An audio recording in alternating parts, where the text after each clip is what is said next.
dia pun tak ingat apa kenapa dia buat ni, dia kena study balik nota dia. Jadi apa yang saya boleh katakan, kita skip yang ni. Tak payah tengok yang ni sebab memang this is saya tak faham juga kenapa nak yang ni, sepatutnya saya buang slide ni. Ini tak ada kena-mengena, kita jangan tengok yang ni. Okay, ingat basic macam mana nak cross untuk monohybrid and dihybrid. Itu paling penting untuk lecture yang kedua. Okay, and then kita dah belajar Punnett square method, kita dah belajar apa tadi, algebraic method, dan yang ketiga saya belajar fault line method kan, saya ajar. Fault line method ni kalau dihybrid cross, trihybrid cross, kita boleh guna ya. Okay, saya laju sikit tau. Okay, then saya masuk hari tu probability and statistics. Ini a bit confusing, that's why saya nak cepat hari ni, takut lama. Okay, product law, masih lagi probability. Saya rasa senang je kan. So let's say kalau, boleh ke?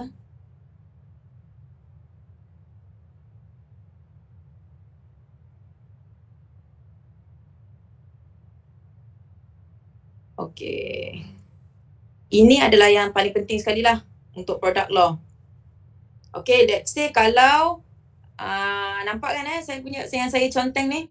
So kalau kata 1/6 dengan 1/6 probability dia, kita hanya multiply sahaja.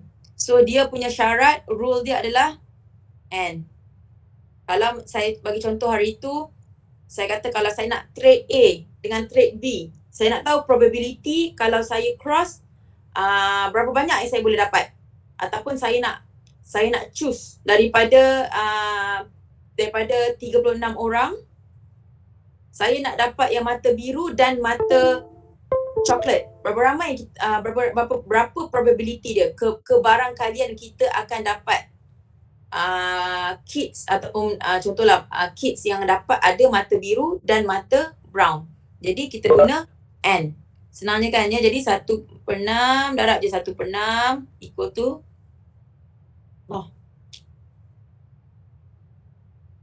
ni saya tak suka ni. Sekejap Okay, jadi 1/36. Ni basic je saya laju Okay, yang ni pun sama. Kalau saya nak dia punya kita panggil syarat dia adalah atau.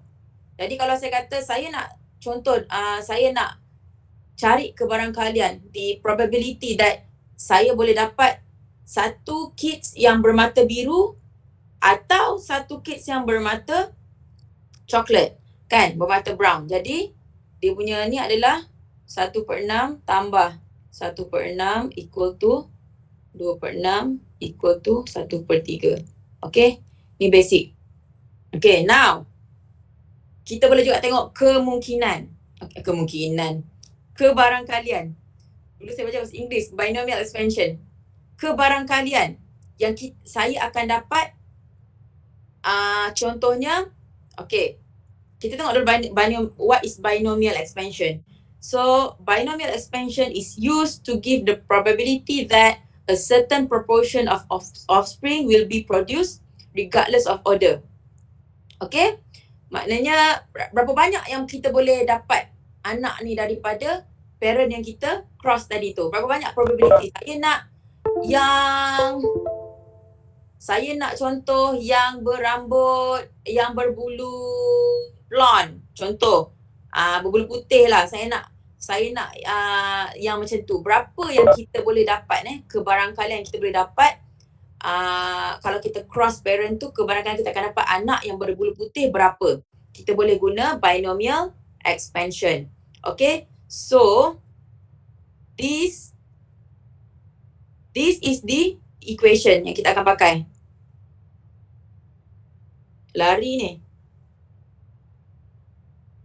Sekejap.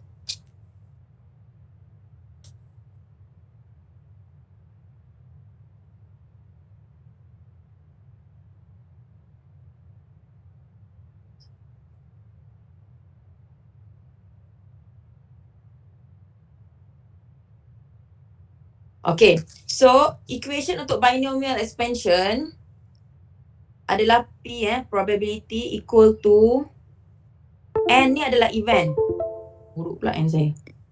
Okay, N adalah event factorial bahagi dengan X ni adalah yang kita nak dapat tu. Berapa ni? Factorial N minus probability yang kita nak factorial P X Q event tolak X. Ni dia bawa naik atas tau. Dia terlari. Dalam nota saya ke ataupun memang nota macam ni? Okay, so ini adalah formula yang kita akan pakai untuk kita cari kebarangkalian menggunakan binomial expansion. Okay, yang ni tak faham sangat kan? So kita akan tengok sekejap lagi untuk kita tengok contoh dan kita boleh buat terus exercise. Okay, so macam saya cakap, N adalah total event. Okay, X adalah the total number of events in one category.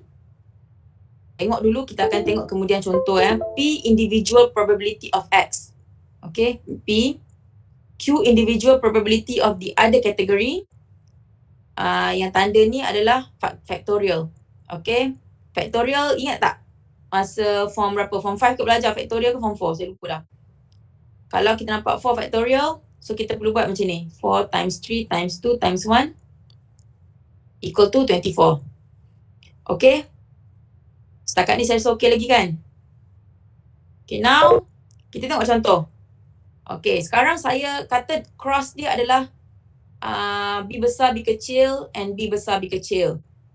What is the probability that 2 out of 5 offspring will have blue eyes? Okay? Okay, so 2 out of 5. 2 out of 5. Okay. Step 1. Calculate the individual probability of the blue eye and brown eye phenotypes. If we construct a Punnett square, we would find the probability of blue eyes is 1/4 and the probability of brown eyes is 3/4. Okay? Ingat balik tak Punnett square?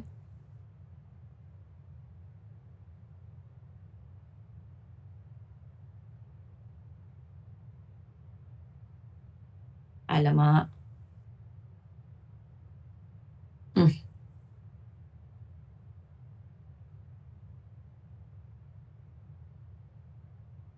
Apa saya tertekan lah? Pencil ke pen? Oh, pen. Salah. Pencil. Kan tak boleh ni. Sinilah. Okay, so BB.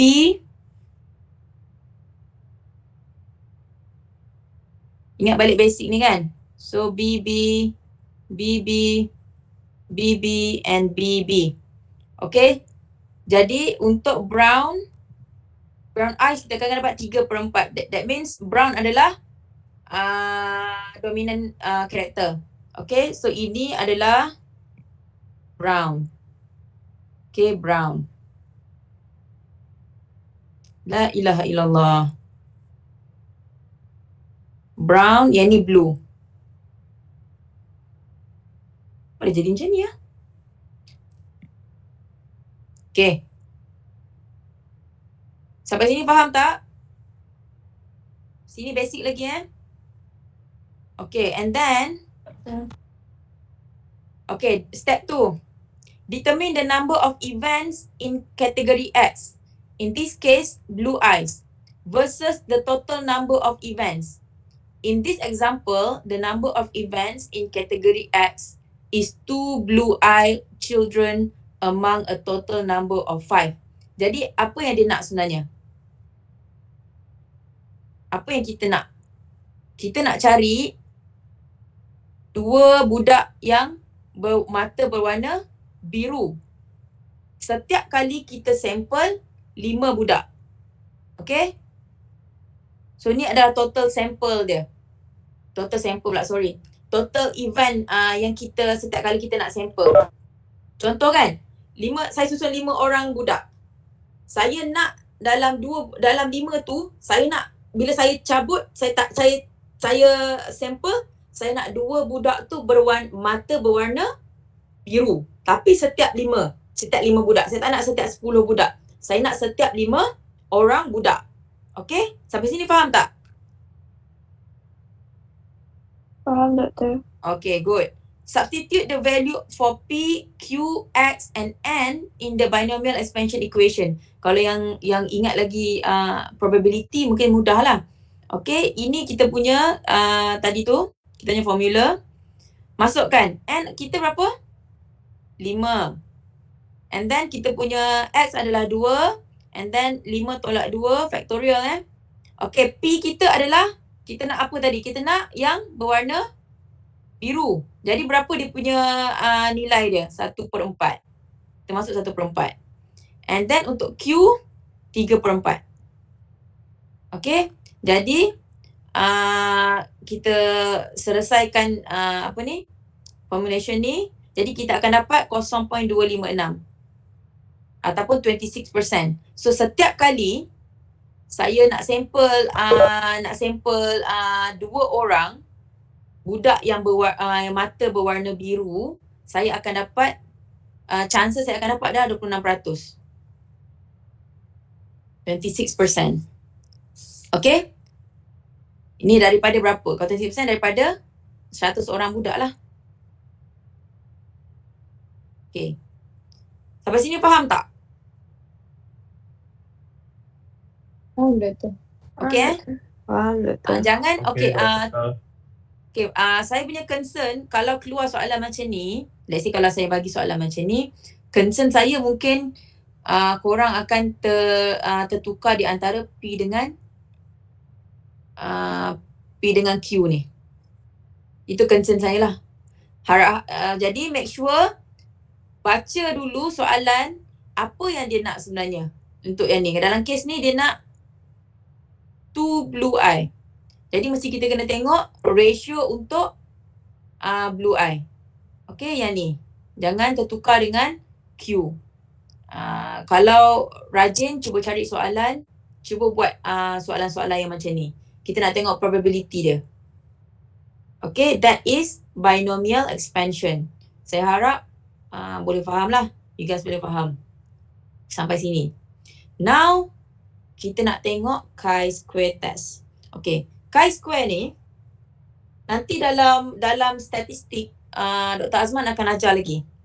Okay, saya ajar hari ni, kita akan terus tengok contoh dalam soalan untuk berkaitan genetik lah. Chi-square ni you can use in any study lah. Okay, apa itu chi-square? Chi-square involved in hypothesis testing. Hypothesis dalam bahasa Melayu adalah kesimpulan awal kita.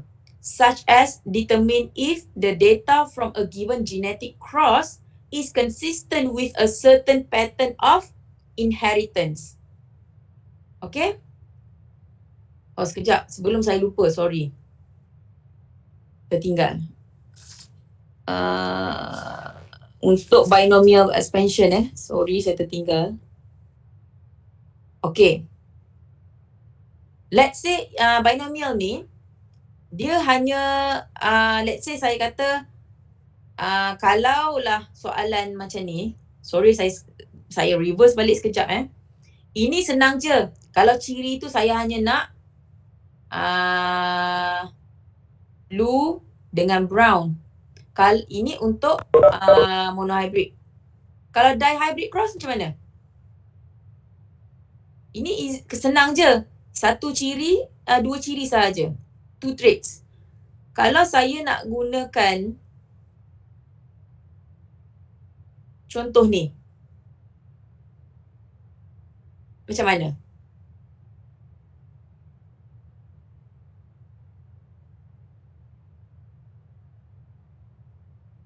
Ini adalah dihybrid cross.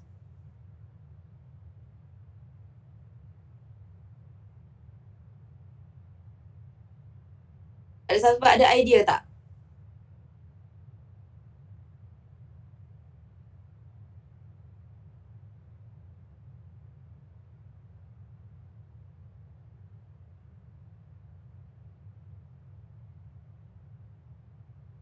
Semua still dalam mimpi lagi ke, ataupun semua apa tu, tadi tidur lepas sahur tidur, lepas lepas tu buat macam dua equation, lepas tu digabung, tambah. kenapa pula dia tak detect pen saya ni?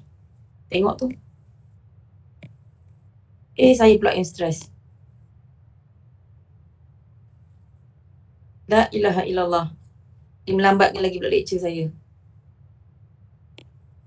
Padam. Sekejap ya. Benda macam ni kalau tak tulis, tak nampak. Okey, macam mana? Okey, contoh kalau saya kata, saya bagi contoh. Saya nak tengok probability kalau saya nak dapat black. Okey. Ini untuk muka, face. Ini untuk body. Ataupun fur. Okey, saya nak probability saya nak dapat black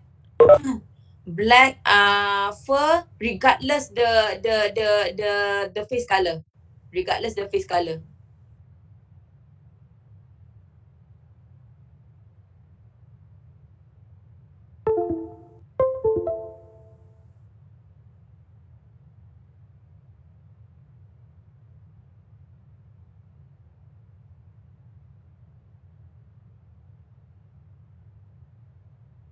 Okay.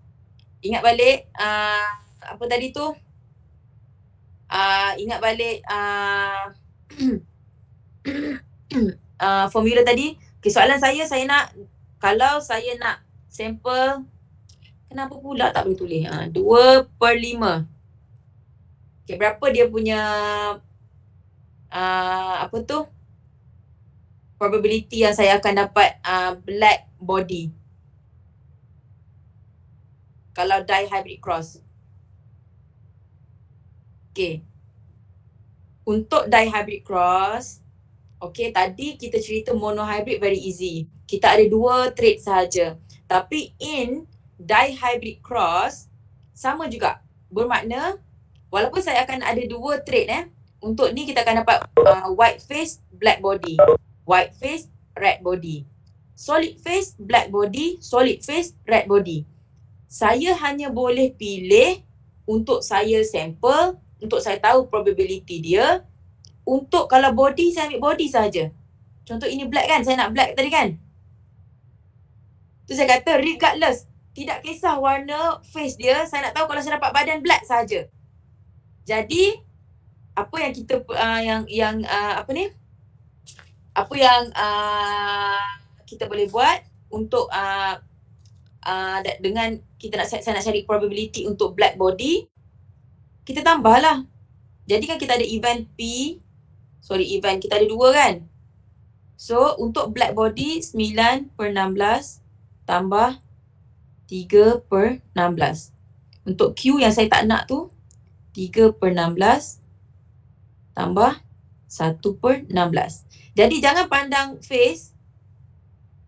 Face ni kita kena kira satu trait saja. Jadi ini adalah dia punya ratio. 9/3 12 kan? Per 16.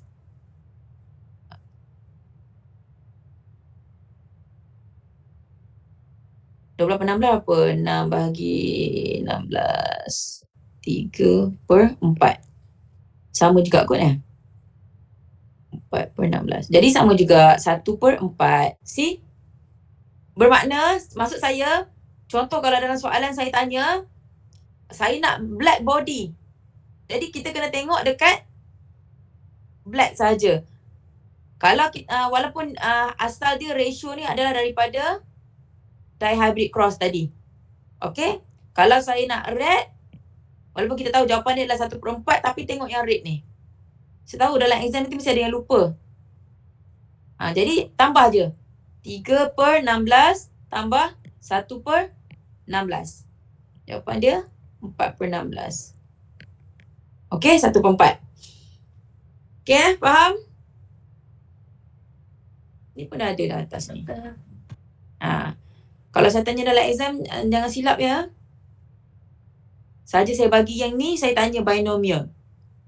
Itu nama dia binomial, maknanya kita boleh detect either colour ni atau colour ni. Trait ni atau trait ni. Dua sahaja. Tak boleh tiga. Okay, that is binomial. Okay. Okay, settle binomial. Now we go to chi-square test. Macam saya cakap tadi, chi-square, kita nak test hipotesis. Okay, adakah hipotesis kita betul atau tak? Okay, dalam kes kita sekarang, kita belajar ikutkan Mendel law. Mendel kata kalau monohybrid cross, kita akan dapat 3:1. Kan? Mendel bagi tahu apa? 3:, Allahu Akbar.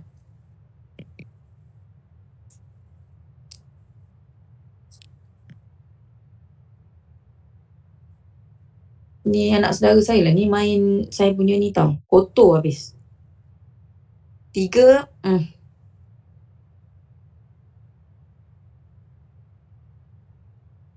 Oh, dia buat titik. Aduh, saya.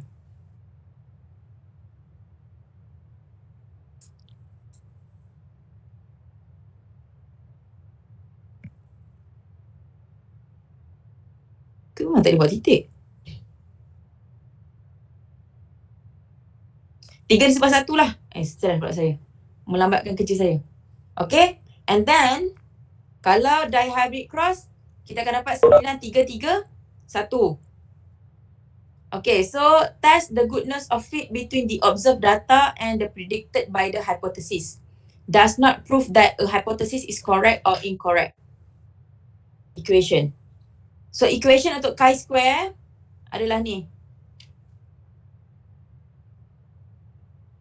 Okay, so this is the sum output. Apa kita dapat. Okay, observe. Apa yang kita observe. E adalah apa yang kita expect. So E dengan E lah apa yang kita expect. Selalunya kalau kita tulis hipotesis, nanti belajar dalam chi-square, dalam statistik, saya tak tahu kalau Dr. Azman dah ajar atau tak. Kita akan buat macam ni. Hash null null macam mana tulisnya saya lupa dah. Ya.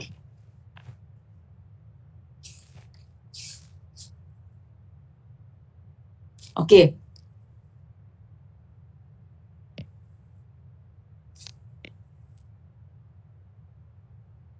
Ya ilaha illallah, sabar Atika. Okay. Ini adalah null hypothesis. Null. Ini adalah alternatif.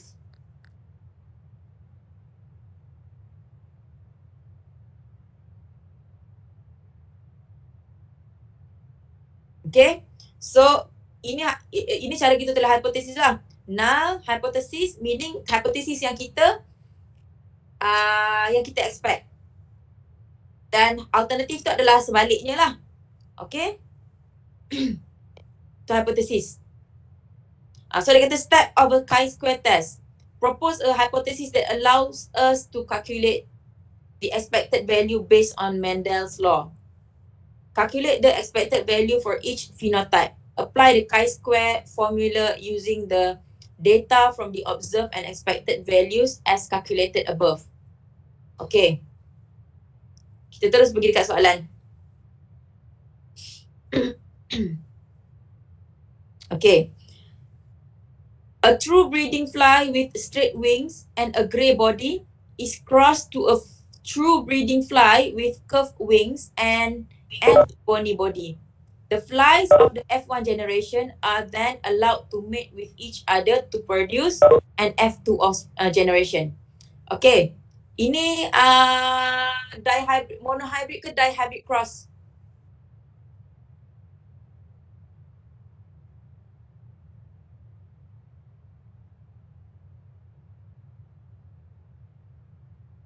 Adakah ni monohybrid ke dihybrid cross? Dihybrid cross. Okay. So kalau dihybrid cross, according to Mendel, okay, ni kita tengok step 1 Propose a hypothesis that allows us to calculate the expected value based on Mendel's law. The F1 generation suggests that the trait of straight wings is dominant to curved wings and grey body coloration is dominant to ebony. Looking at the F2 generation, it appears that offspring are following a 9:3:1 ratio. If so, this is consistent with an independent assortment of the two traits. Kan yang kalau dihybrid kan Mendel law dia akan kita akan dapat. Wih, susah sangat nak buat titik ni. Tengok tu.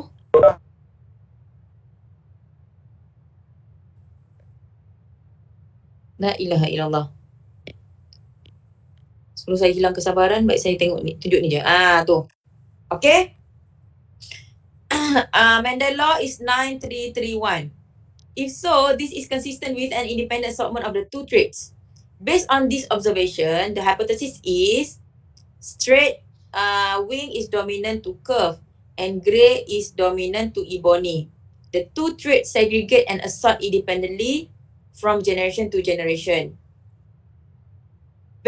Step 2, based on the hypothesis, calculate the expected value of the 4 phenotypes. Ni kita buat dalam lab 1, ingat tak? We first need to calculate the individual probability of the 4 phenotypes. According to our hypothesis, there should be a 9:3:1 ratio in the F2 generation. Therefore, the expected probabilities are, inilah kita just determine the phenotype. Okay? Sampai sini, saya back dekat sini. Ini yang kita observe. Maknanya, masa dalam lab, saya suruh bela lalat ni, korang pun bela. Kacukkan saya kata yang ada straight wing dengan badan grey. Saya kata kacukkan dengan yang ada curve wing dengan ebony body. Saya kata, okay, korang pun buatlah eksperimen, korang kacukkan. Dah kacukkan untuk dapat F1 generation. So F1 generation korang, yang korang dapat adalah straight wings and grey body. Lepas tu, kacuk pula F1 times F1 cross. Korang dapat 193, 69 untuk phenotype ni, 64, 26. So total yang dapat adalah 352. Okay? Sampai situ faham Ini yang kita dapat, maknanya yang kita buat eksperimen. Saya kata pergi crosskan sekejap, cross dapat ni dan juga 352 total. So the observed F2 generation contain a total of 352 individual. Our next step is to calculate the expected numbers of each type of offspring when the total equal 352. Total ni penting. Ingat tak yang masa saya kita buat lab 1 tu kan, ada yang tak faham kan? Cuba ingat balik siapa buat lab 1 hari tu. Yang total ni penting. Okay? So, saya dah, expected dia, ratio dia adalah 9/16. Ini adalah mengikut Mendel. Mendel kata 9/16 mesti dapat this phenotype. Okay, tapi total kita adalah 352. Sepatutnya kita dapat yang ni. 198. Kira belah semua, 66, 22. Okay, ini kita dapat. Ini yang sepatutnya kita expect daripada 352. Ingat, total tu penting. Saya rasa saya dah pergi satu-satu grup hari tu, saya terangkan kan. Semua tak faham. Saya tak check lagi lab report. Betul ke tak? Siapa kalau ingat saya kata total, mesti boleh buat untuk chi-square ni. Okay, chi-square ni senang. Tapi chi-square tu senang. Tapi kalau salah expected dengan observe, dia jadi keliru lah. Okay, so apply step yang ketiga, apply the chi-square formula using the data from the expected values that have been calculated in step 2. Okay. In this case, the data include 4 categories and thus the sum has 4 terms. Okay, kita kira semua. Untuk semua ni, 9, 3, 3, 1. Okay. So, ingat tadi formula untuk chi-square, jadi masukkan satu-satu. Yang kita observe 193. Yang kita sepatutnya expect adalah 198 jumlah lalat dan kita dapat yang kita expect lah 198 masuk one by one. Okay, so ini nilai chi-square kita untuk 4-4 tadi ni. Untuk saya test, betul tak kita dapat 9:3:1 ratio tu? Betul tak? Yang kita buat eksperimen tadi ni, betul tak? Okay, ini yang kita cuba buat sekarang. Okay, ini nilai dia 1.06. Okay, dah dapat sampai sini, ingat tengok nilai ni penting ya untuk faham, tapi dalam statistik nanti belajar lagi. Okay. Ini adalah chi-square value and the probability. Buku ni, jadual ni biasanya ada. Kita akan ada buku dia. Buku probability, kita akan buka bahagian chi-square, tengok nilai-nilai apa tu? Nilai-nilai probability tu. Okay, nilai yang kita, nilai chi-square. Okay. Ni nanti Dr. Azman akan terangkan juga, ataupun dah terang ke saya tak sure. Degree of freedom ni merujuk kepada berapa yang kita nak test tadi. Kita cari berapa tadi? 1, 2, 3, 4. 4 probability. Jadi degree of freedom ni kena N tolak 1. N kita 4. So 4 tolak 1 equal to 3. Sebab tu kita kena tengok bahagian nombor 3. Okay. Bahagian nombor 3. Tengok dulu 3. Ingat N tolak 1 ya. So 3. Okay. Bahagian atas ni sepatutnya belajar statistik dulu baru boleh masuk yang ni. Kalau tidak memang saya tahu akan blur nanti, tapi dah belajar statistik nanti akan faham lah. Okay.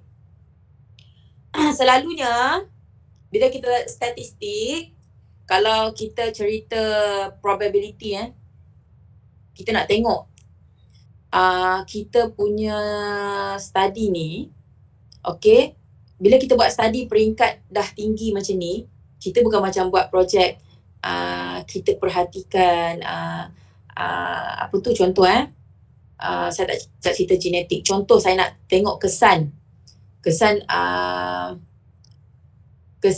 minum susu banyak apa tu dekat contoh kesan kita bagi tambah suplemen dekat lembu, and then kita nak tengok adakah berat akan meningkat. Kita tak boleh tengok dan kita bagi makan, sebulan kemudian kita timbang, bagi makan kita timbang, bagi makan kita timbang. So kita kira betul lah bila bagi makan suplemen A ni berat lembu bertambah. Jadi suplemen A ni memang berkesan. Dalam nanti kita akan buat FYP korang akan buat FYP tahun ke-4. Nanti baru faham. Kita tak boleh nak kata dengan macam tu sahaja kita kata memang suplemen tu berkesan. Tidak. Kita kena ada statistical analysis yang membuktikan, yang mengatakan yes, memang kalau kita dah consider ni memang suplemen itu berkesan. Okay? Jadi untuk kita test keberkesanan tu, kita akan gunakan probability ni, P. Okay? Okay, kenapa banyak sangat ni? 0.01, 0.05, 0.20, 0.50, semua ni lah. Ni apa benda? Dalam kelas statistik dah belajar ke? Belajar dah? Dah pernah tengok tak jadual ni dalam kelas statistik? Sudah, Doktor. Dah? Ya. Dah tengok? Dah tengok? Dah. Okay, good. Okay. So, apa beza semua ni?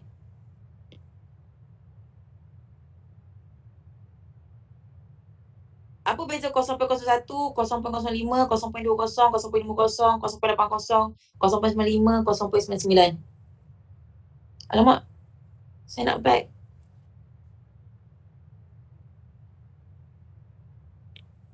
Alah.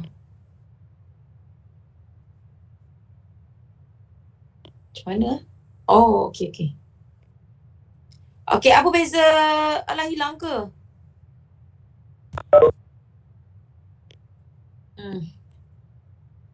Saya jadi stres ni buat guna ni. Okey, apa beza semua ni? Kalau dah tengok dalam kelas statistik.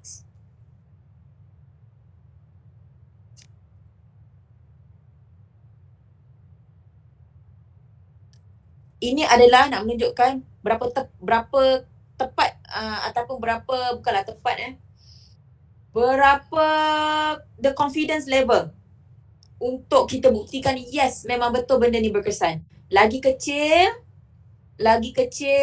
nilai P ni, lagi kita rasa confident. Dia mengatakan tengok dengan probability dengan 0.01 pun kita dapat nilai yang ni, yang dekat. Bermakna kita betul-betul confident memang dalam kes saya cerita tadi, contoh suplemen tu kita nak test memang berkesan. Okey? Okey. Itu nak bagi faham.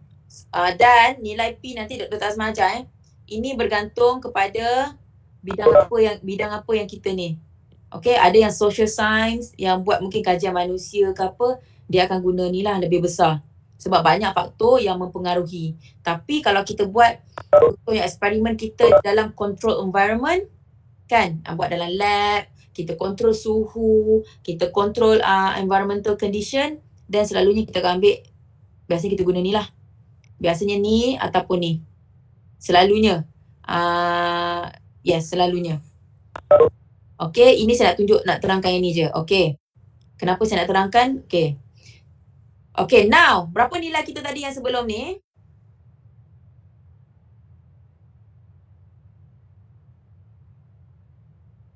Nilai dia adalah 1.06. 1.06. Ya. 1.06. La ilaha illallah Muhammadur Rasulullah. Tak boleh betul buat titik kan?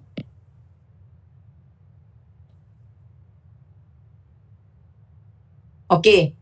Saya nak ambil nilai untuk 0.05. Jangan pandang ni lagi So tadi nilai N kita adalah 3. So 4 tolak 1 tadi kan? 4 tolak 1 tadi equal to 3.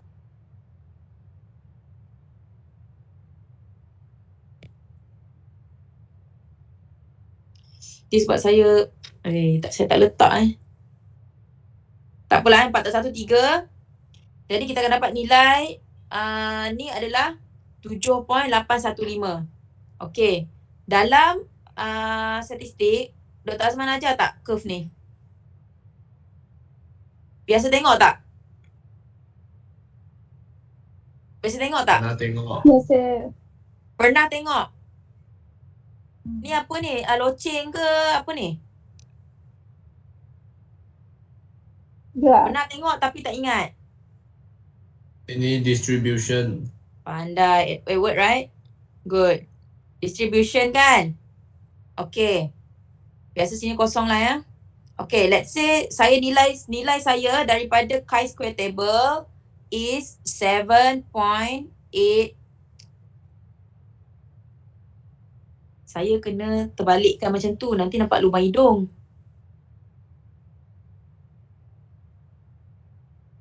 Okay. So, ini nilai 7.815 from chi-square value. Okay, daripada table. Ini yang saya dapat. Ini. 0.05. N saya 3. Ini nilai dia. Okay. Ini tak boleh ubah Now, yang kita dapat tadi 1.06. Betul tak? So, 1.06 dia maybe somewhere here lah. 1.06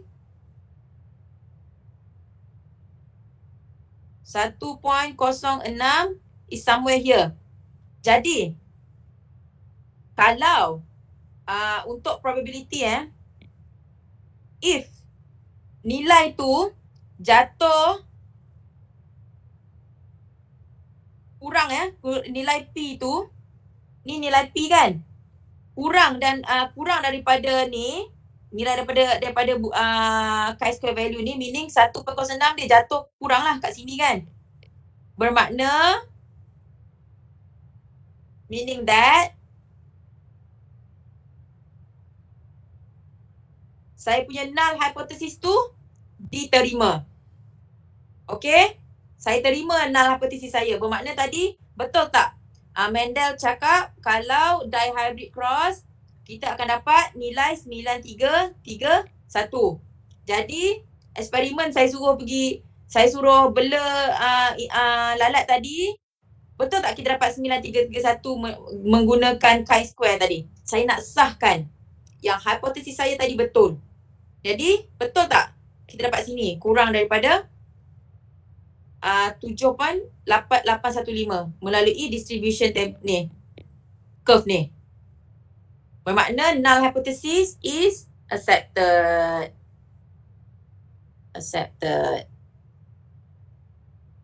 Okay. Contoh kalau null hypothesis tu rejected, okay. Contoh tengok 0.80 ni.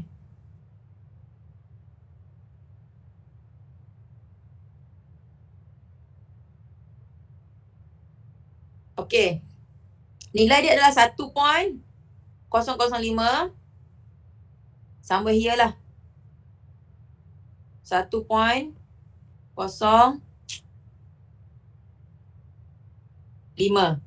Nilai kita adalah 1.06. Jadi, kita punya nilai P tu melebihi nilai P dalam table ni.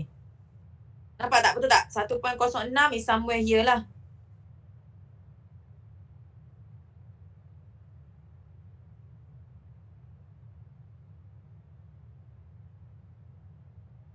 Okay, jadi kalau kita dapat kurang daripada sini, bermakna kita punya 9331 tadi tu tak betul lah. Mendel cakap mesti dapat 9331 kalau dihybrid cross. Tapi yang kita buat tak dapat pun 9331. So, ini di-reject dan ini diterima. Okay? Tapi, okay, kena faham, selalunya kita tak pakai nilai 0.80. Ini selalunya, kalau mengikut statistician saya nanti cuba, kalau mungkin hari ni tak perasan, dalam kelas statistics, nilai-nilai ni tak perasan kepentingan dia, kejap lagi, kelas Dr. Azman, cuba perhatikan ataupun tak faham, tanya. Okay? So, selalunya kita akan gunakan ni, 0.05. Ini paling selalu kita pakai lah. Nanti dalam FYP, korang akan tengok, kita akan pakai benda ni. Nanti akan nampak P kurang 0.05. Maknanya kita kata dia adalah significant. Maknanya betul. Kita punya study tu, kita terima kita punya ni, null hypothesis tadi. Okay? Ini selalu kita pakai, ini lagi tepat lah. Lagi precise, kita nak cari ketepatan dia, hypothesis kita betul atau tak. Ini ada juga yang pakai, tapi macam saya cakap, bergantung kepada bidang. Okay, selalunya chemistry bidang lain sikit. Selalu macam bidang chemistry, dia lebih kepada dalam control condition in lab. So, dia lebih pakai yang lebih precise. Kalau dalam social science, mungkin kajian mengenai manusia ni perangai pun lain-lain. Mungkin juga environment berbeza, jadi kita akan guna ni lah. Banyak faktor yang kita kena consider. Jadi, kita punya ketepatan hipotesis yang kita nak test tu mungkin kurang sikit lah. Kita ambil, kita longgarkan sikit, mungkin 0.99. Okay? So, setakat ni faham tak chi-square?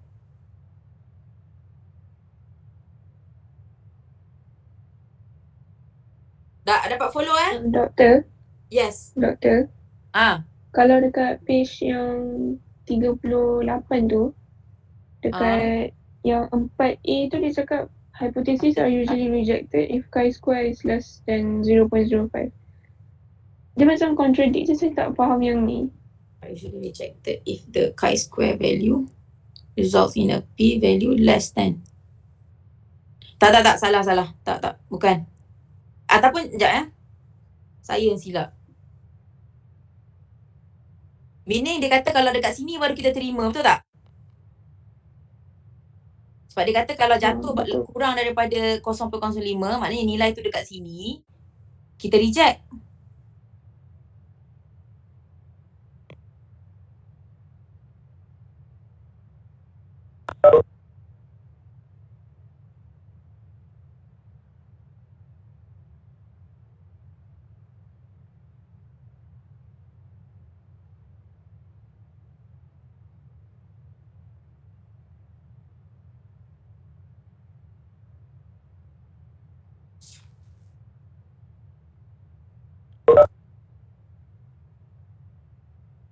Cuba check balik nanti dengan Dr. Azman, tapi saya rasa ataupun kalau tak ni, saya rasa, yang saya faham kat sini. Kalau P kurang 0.005 meaning kita terima kita punya hipotesis tu.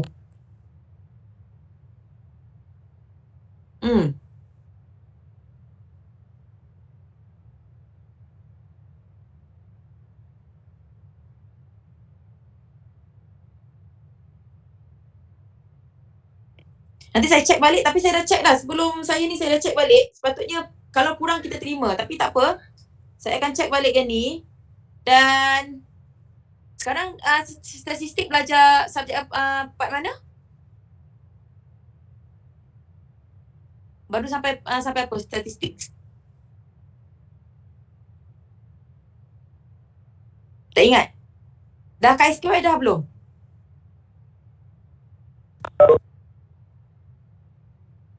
Chi-square dah belum? Belum. Sekarang belajar apa? Tak ingat. Saya faham. Statistik kalau semester pertama kita akan jadi blur. Saya faham. I've been there, done that. Tak apa, saya check balik, tapi setakat ni kita stick to this one, okay? Nanti saya check balik dengan Dr. Azman. For now, P kurang daripada ni kita akan terima. Ataupun dia reject alternatif HA. Saya check balik.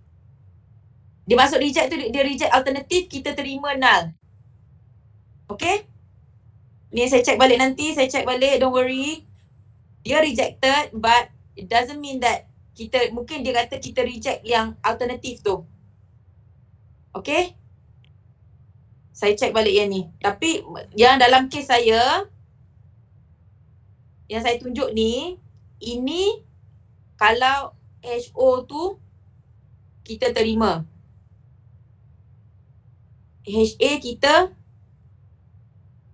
reject. Kalau kurang. Mungkin yang ni dia nak kata reject ni adalah alternatif tu yang dia reject. HA tu. Dia reject. Sebab dalam kes ni, contoh yang study ni, of course saya tengah buat eksperimen dihybrid cross, betul tak? Jadi saya expect according to Mendel's law, saya mesti dapat 9, 3, 1. Saya mesti dapat yang ni. Sebab Mendel dah buat kajian dah. Ini adalah Mendel's law, bukan Mendel teori. Jadi kita mesti dapat 9, 3, 1. Sepatutnya dapat macam ni lah, lebih kurang kan. Ingat tak yang dalam lab 1 saya kata lebih kurang sebab dia adalah ratio. Sepatutnya kita dapat yang ni. Jadi mungkin yang ni maksud dia, kalau null hipotesis saya mesti dapat 9, 3, 1 lah. According to Mendel's law. Mendel kata buat dihybrid cross mesti dapat 9, 3, 1. Dan alternatif dia adalah kita tak dapatlah 9, 3, 1. Okay? Mungkin dia nak cakap reject ni adalah yang alternatif ni. Sebab saya tahu kajian saya tengah buat dihybrid cross. Ni saya tengah cross kan. Saya nak tengok dua trait. Jadi saya expect mestilah saya akan dapat 9, 3, 1. Jadi ini mungkin merujuk kepada alternatif ni. Yang bermakna kita tak dapat 9, 3, 1. Which is almost impossible. Sebab kita buat dihybrid cross. According to Mendel's law, mesti dapat 9, 3, 1. Okay? Setakat ni faham? Tapi saya akan check balik Saya akan check balik nanti yang tu. Setakat ni kita kat sini, maknanya kita terima yang null hipotesis kita. Kalau lebih daripada ni, maknanya kita reject. Okay. Yang ni contoh lah, kalau nak buat boleh juga. Dapat tak 9331 tu? Ikut yang ni dapat tak? Cuba buat. Nanti cuba buat yang ni. Okay. Tengok. Ajar ni dah sejam. Aduh, banyak lagi tak habis ni. So far okay Yang ni jangan risau. Jadual ni, table ni memang akan diberi. Termasuk bila dalam exam. Dulu saya bawa buku table ni saya bawa kena beli. Sekarang saya tak berapa sure dapat online ke, so saya tak sure lah. Ada PDF copy ke, tu saya tak sure. Online. Dulu saya memang bawa masa kelas statistik. Nak menjawab exam kan, kena bawa buku ni. Sebab memang akan ada soalan, kita akan refer buku ni. Okay? Setakat ni okay Ke pening? Ke okay? Edward okay? Ke tak dengar? Dengar doktor. Jangan tak dengar, penat saya bercakap. Yang lain okay? Misha okay? Nasuha okay? Ke tak ada orang dalam kelas saya sekarang ni? So far okay doktor. So far okay Oh, sekejap. Saya tak nampak chat ni tau. Sebab itulah guna ni saya tak kerti sangat. Digesting. Doktor, kalau buku jadual yang zaman matrik boleh guna lagi ke? Of course boleh guna. Sama ke? Kalau lagi satu example boleh? Example yang dihybrid tu ke? Yang ni ke?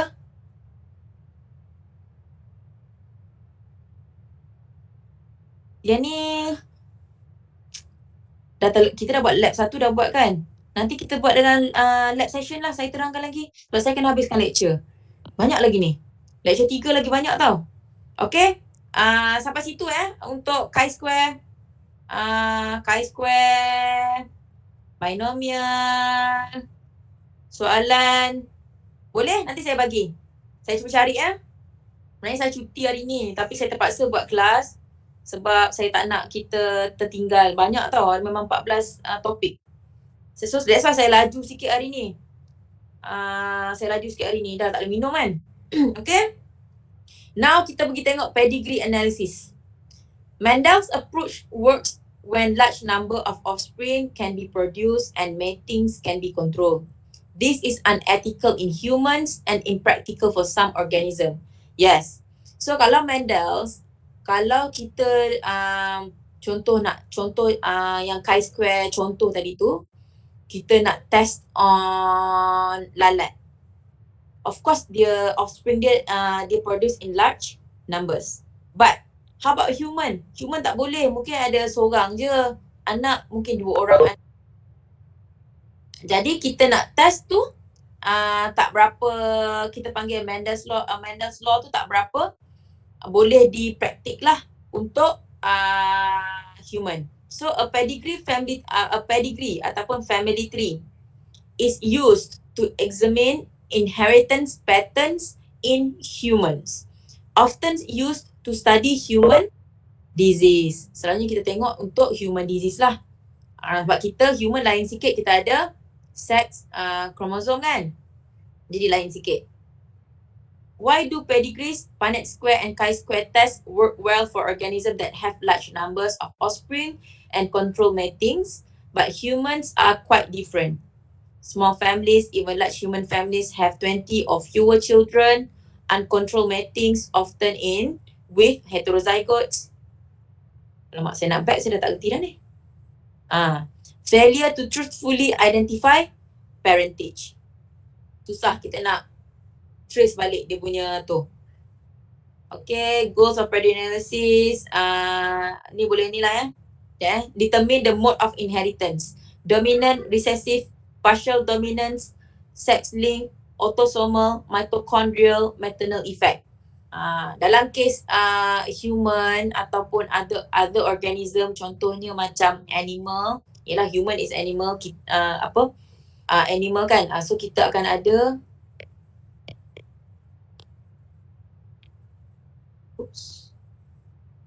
alamak, nak cerita conteng tu. Dah hilang dah.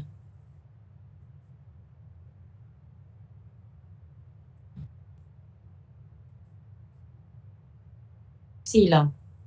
Ayo.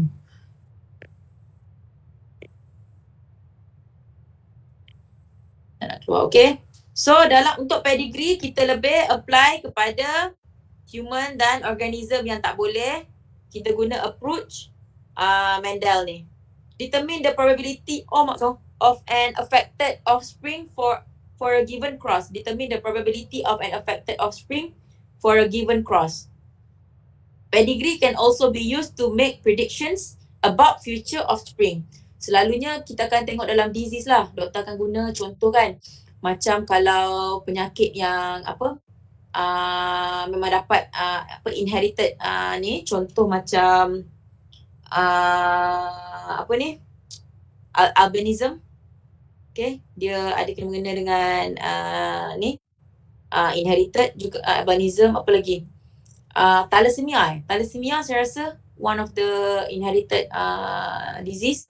So kajian macam tu kita boleh gunalah pedigree analysis ni. Pedigree can also be used to make predictions about future offspring dah. We can use the multiplication and addition rules to predict the probability of specific phenotypes.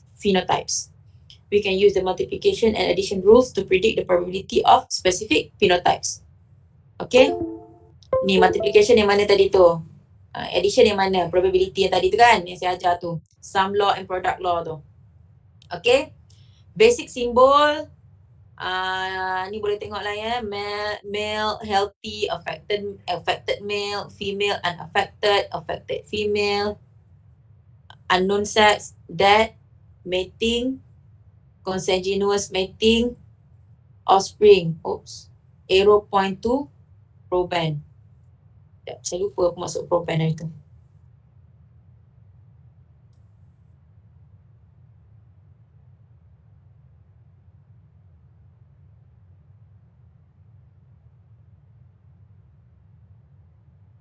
Oh, okay. So ini selalunya orang yang kita start kaji lah. That's why kita akan start dari sini. Itu masuk proband. Contoh lah kita nak tengok kan. Dalam family tu, contoh Edward. Edward adalah ada albinism. Jadi kita akan guna Edward sebagai proband. So kita akan trace sampai ke atas. Siapa sebenarnya adalah pembawa. Albinism ni dia resesif kan. Resesif, jadi kalau dapat tu meaning dia akan carry recessive genes.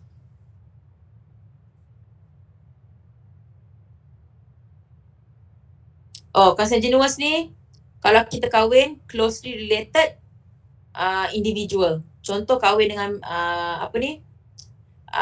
sepupu sama sepupu ke, itu closely related lah. Okay, ini adalah basic symbol untuk pedigree study. Pedigree analysis. Okay, Y-linked inheritance. Okay, Y kan kalau sex chromosomes kita ada X and Y. So for female, for male X and Y. Male, ya Allah. X and Y, male, female ada XX. Okay, yang special sikit bila Y-linked inheritance, maknanya penyakit yang diwarisi dengan Y chromosome tadi. We will now look at how various kinds of traits are inherited from a pedigree point of view. Traits on the Y chromosome are only found in male, never in females. The father's traits are passed to all sons. Dominance is irrelevant. There is only one copy of each Y-linked gene. Okay, kita hanya dapat satu saja kan. Jadi kalau kata ayah dia ada penyakit tu, so anak lelaki mesti akan dapat, tapi sebagai dia akan penghidap lah. Penghidap. Okay. Dia akan menjadi penghidap lah. So anak lelaki tu dia akan menghidap penyakit tu. That is what we call as Y-linked inheritance. Okay, for pedigree analysis. Ini senang sikit lah untuk Y. Okay. Untuk kalau penyakit yang disebabkan oleh mitochondrial genes. Okay. Mitochondria are only inherited from the mother. Okay. Kita ni, dapat mitochondria sel daripada ibu semasa cross. Masa fertilization tu, masa dia cross, kan, persenyawaan tu, kita dapat sel mitochondria daripada ibu. If a female has mitochondrial trait, all her offspring inherit it. If a male has a mitochondrial trait, none of his offspring inherit it. Note that only one allele is present in each individual, so dominance is not an issue. Kan? Yang tu cakap lah XX tadi kan? Either kalau contoh kan, ni father XY kan? Okay, jadi kalau mak dia tu carry in salah satu, jadi anak selalunya adalah carrier. Okay? Itu kalau dalam kes penyakit yang di-carry oleh mitochondrial genes. Kan, sebab ibu yang membawa. Okay, saya rasa tu je untuk pedigree analysis. Senang cerita, pedigree analysis ni kita lebih gunakan untuk human lah sebenarnya, lebih kepada disease. Kalau kita nak study untuk pedigree analysis, kita akan start daripada bawah, proban, kita akan cari ke atas siapa yang causes the disease lah. Okay, itu untuk pedigree analysis, review of extending Mendelian genetics for a single gene.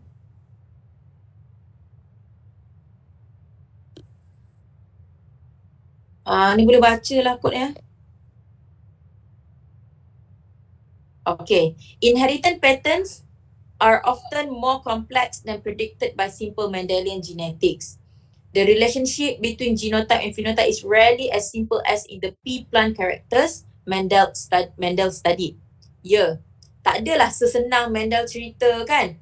Crosskan kacang, dapat kacang yang wrinkle and round. Not as easy as that. Tak ada bukan sesimpel itu. Many heritable characters are not determined by only one gene with two allele. Okay, macam kita kalau kita cerita monohybrid kan, monohybrid B and BB, yes, senang. Gene B je yang control. Nak tengok wrinkle ke, colour hijau ke, but sometimes certain traits, contoh kalau macam colour kulit, ketinggian, dia dikontrol oleh lagi banyak gene. Mungkinlah B, B, A, C, C, D kan, lagi banyak. So tak sesimpel macam Mendel punya Mendel law.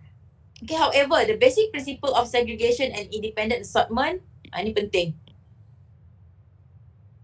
Principle of segregation and independent assortment apply even to more complex patterns of inheritance. Banyak kali saya selalu tengok kan, kalau dalam soalan they are randomly randomly assort. Itu adalah rule yang kena apply. Maknanya dia orang memang gene dia akan cross secara independent. Okay, principle of and also principle of segregation. Gene selalunya dia akan berpisah dan menjadi gamete. Okay, kita dah tengok dah minggu lepas lab yang kedua kan, sel kan, pembahagian sel. Additional genetic patterns. Okay, Mendel's P kita boleh tengok betul-betul dominant. Bulat, wrinkle. Purple, kuning. Kan, memang betul-betul ni. Tapi ada juga, nanti kita akan tengok dekat lecture yang ketiga, sempat ke ya? Incomplete dominance, codominance. Little allele tak ada.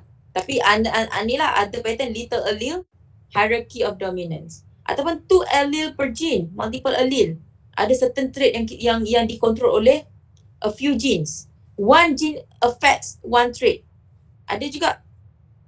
Okay, one gene affect one trait, tapi ada juga yang many traits. 2 or more genes affect one trait. Yes, ada polygenic traits. Okay, kita akan tengok nanti.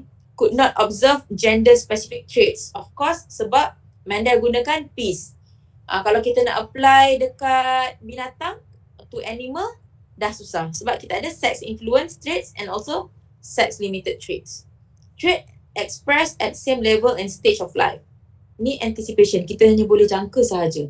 Tapi ni kan, kita tak boleh nak kata yes, memang macam tu. Kalau dia buat dekat kacang, of course lah boleh kan. No environmental influence, ada environmental effects. Contoh macam ketinggian.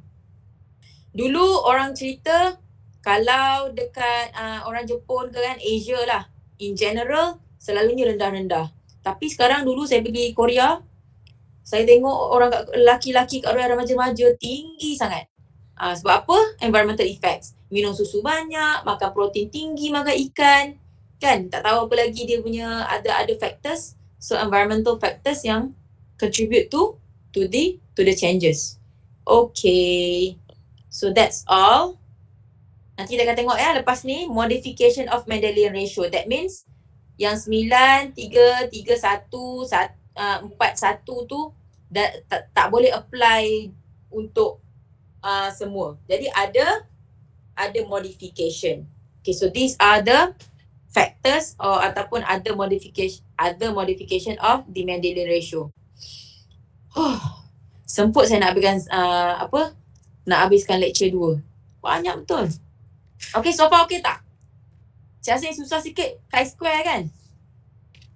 So far okay kan? Okay, doktor. Okay. Okay, doktor. Tak okay pun kena okay kan? Tak okay pun kena okay. Okay. So that is lecture 2. Apa ni? Okay. Okay, now kita masuk lecture 3. Saya kena sentuhkan juga sikit, kalau tidak kita tak sempat.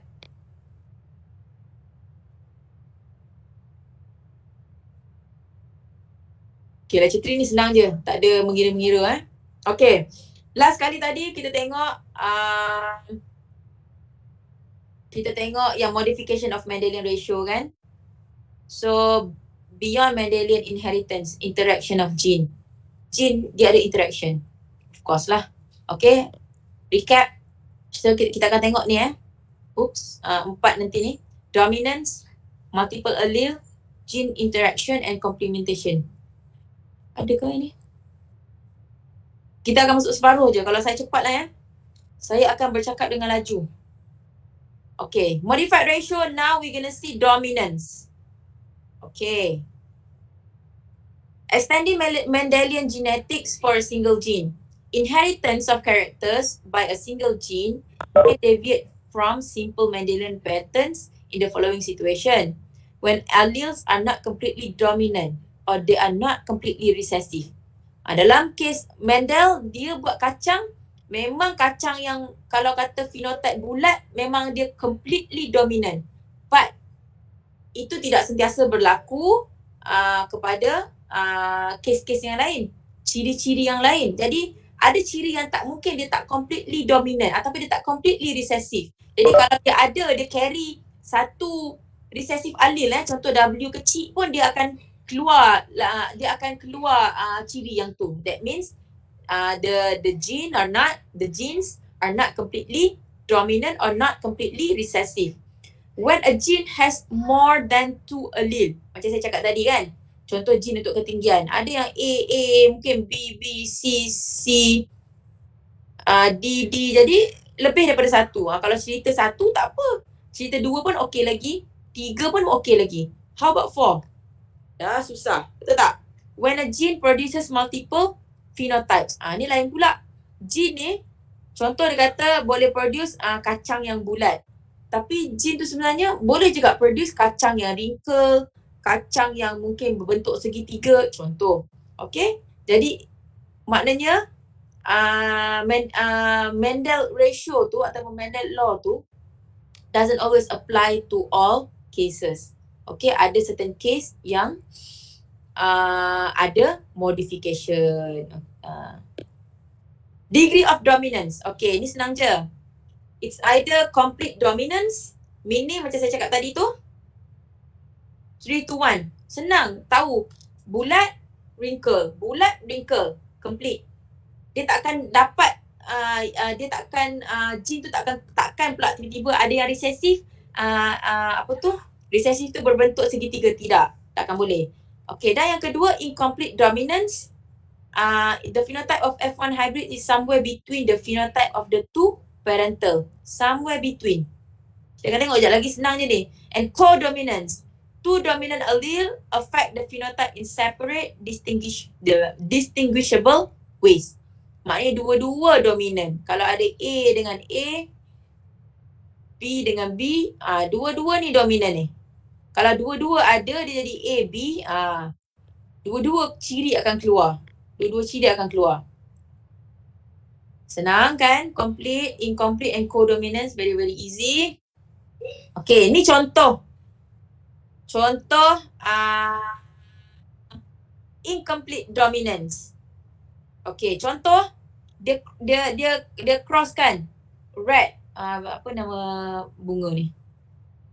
Tak ada nama lah ya. Tak ada nama bunga. Okay. Ini nama contohlah bunga apa tak tahulah Red, bunga merah, dia kahwinkan dengan bunga putih. Okay, so gamet dia carry dua-dua dominan lah. But then, anak dia keluar warna pink. Somewhere in between. Warna pink. Jadi dia kahwinkan pula pink dengan pink. Pink dengan pink, so dia akan dapat ratio dia. Ratio dia akan dapat 1, 2, la ilaha illallah.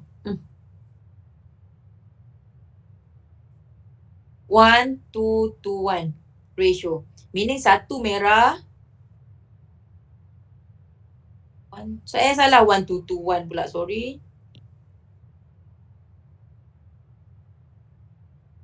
1, 2, 1. Satu merah, 2 pink, 1 white.